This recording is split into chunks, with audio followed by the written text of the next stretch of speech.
Hello guys, this is Brian Kuta. Leo nataka niongelee about what I'm seeing on online. Yani online yote, platform zote naona kuna mtu ana trend Russian man. Amekuja na ubaya.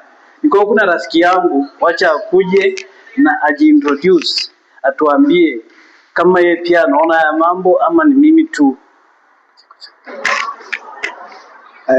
Good morning majama. Huku mko fiti manze. This is that's going on like hata mimi nashangaa. Kwani madem kwa aje? Anyway, by the way, I'm Morgan. This is my host today. I'm going to talk about history imetembea online sana. Kwani wazungu wanawakunywa sana marada. Wazungu wamesema tu wacha wakunywe, wawadinye. So I'm wondering, these girls tuwapatie nini? Ama ni venye Mungu alisema tusikwe brown, tusikwe kao. Because I'm wondering, how can someone akuja na tudinyao manzi wote karibu Kenya mzima? Hata mimi nashangaa, maybe unaweza enda hivyo pate your relative wako pale ni victim. So I'm like, fuck these girls. I mean, itakuwa aje tufanye aje anyway?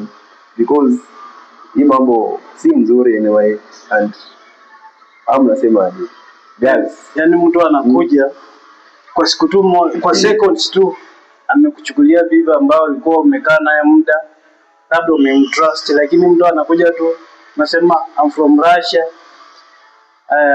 Yani seconds tu kidogo hivi, yani mtu ameenda. Kama tuseme aje basi, wanataka bridge, wanataka to light skin, ndio wanataka to light skin au brown skin.